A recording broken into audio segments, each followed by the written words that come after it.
Hi hello அனைவருக்கும் வணக்கம். இன்றைக்கி நம்ம என்ன பார்க்க போகிறோம் அப்படின்னா, ரொம்ப ஹெல்த்தியான ஈவினிங் ஸ்நாக்ஸ் ரெசிபி ஒன்று பார்க்க போகிறோம்.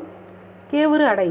இதுக்கு தேவையான பொருட்கள் பார்த்திங்க அப்படின்னா, கேழ்வரகு மாவு 1 கப்பு வச்சுருக்கேன். கீரை உருகி வச்சுருக்கேன். பெரிய வெங்காயம் 2 கட் பண்ணி வச்சுருக்கேன். கடுகு தாளிப்புக்கு, காஞ்ச மிளகா தாளிப்புக்கு, அவ்வளோதான். வாங்க எப்படி செய்யுதுன்றதை பார்க்கலாம். ஓனலில் தேவையான அளவு எண்ணெய் ஊற்றிக்கலாம்.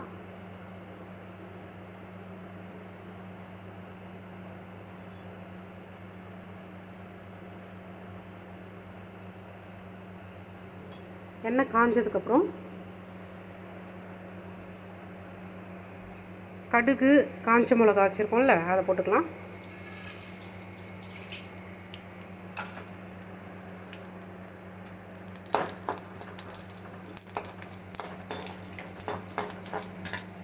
பொரிஞ்சிருச்சு. ஆனியன்,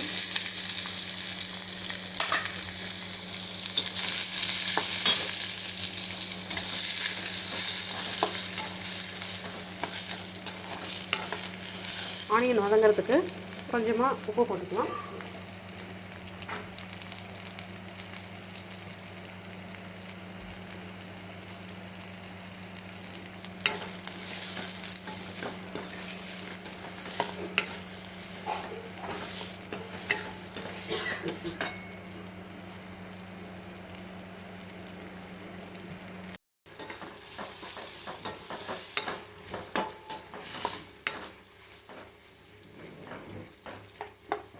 ஆனியன் ரொம்ப வதங்கணும்னு அவசியம் இல்லை.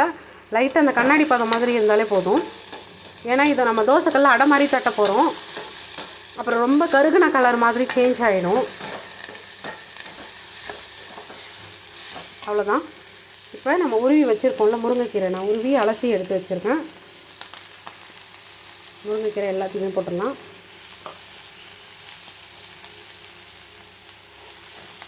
போட்டு 2 வதக்க வச்சுக்கலாம். கீரை பார்க்க நிறைய இருக்க மாதிரி இருக்கும். வதங்கினதுக்கப்புறம் கொஞ்சமாக மாறிடும்.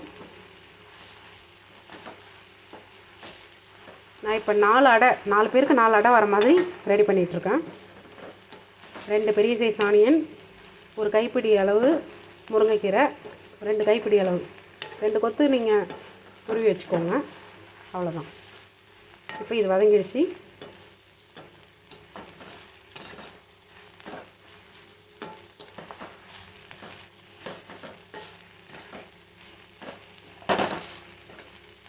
அவ்வளோதான், வதங்கிடுச்சு.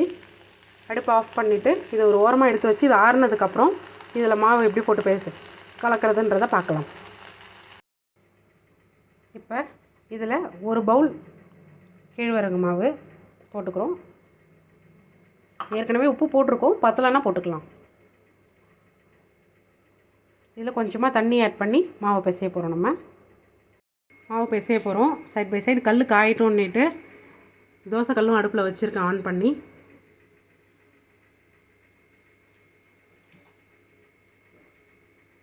கொஞ்சம் கொஞ்சமாக தண்ணி விட்டு பிசையணும்.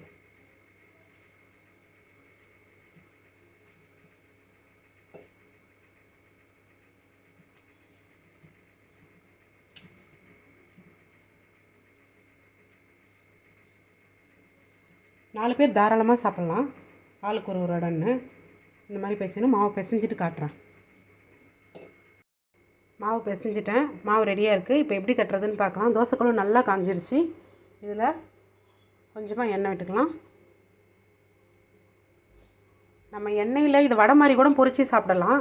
ஆனால் அப்படி சாப்பிடும்போது எண்ணெய் அதிகமாக இருக்குதுன்னு ஃபீல் பண்ணுறவங்க என்ன பண்ணலான்னா, இந்த மாதிரி தோசைக்கல்ல கொஞ்சமாக ஆயில் போட்டு அடை மாதிரி தட்டி சாப்பிட்டா ஆயில் கண்டென்ட் கம்மியாக தெரியும். தண்ணியில் ஃபஸ்ட்டு இந்த மாதிரி கை வச்சுக்கோங்க. வச்சுட்டு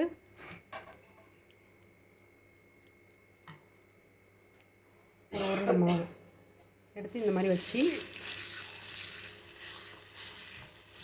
இப்படி தட்டுங்க. இன் பிட்வீனில் தட்டும்பொழுது கொஞ்சம் கொஞ்சம் நடுவில் தண்ணியில் கை வச்சு இப்படி தட்டினீங்கன்னா கொஞ்சம் மெல்லிசாக தட்ட வரும். தண்ணியில் கை வச்சு எடுத்து இப்படி தட்டணும்.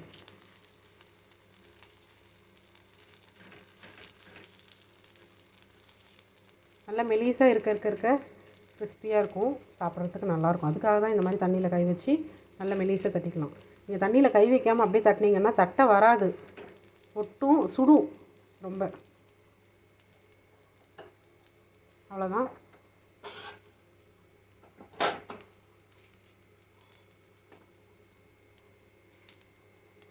இது கொஞ்சோண்டு எண்ணெய். ஈவினிங் ஸ்நாக்ஸ்க்கு இது நல்ல ரெசிபியாக இருக்கும். சைட் பை சைட் பால் காஃபி வச்சுருக்கேன். ஈவினிங் ஸ்நாக்ஸ் இது வேகத்தோன்னிட்டு திருப்பி போடணும். மூடி வச்சு வேக வைக்கணும் அப்படின்லாம் நெசசரி கிடையாது. உங்களுக்கு கிறிஸ்பியாக வேணும் அப்படின்னா நீங்கள் மூடவே தேவையில்லை, வெந்துடும் இது.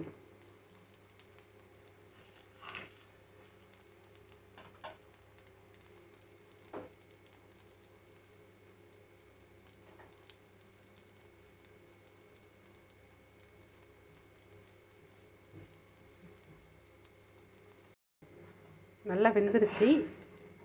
இப்போ நம்ம திருப்பி போட்டுக்கலாம். திருப்பி போட்டாச்சு. எப்படி இருக்குன்னு பாருங்கள்.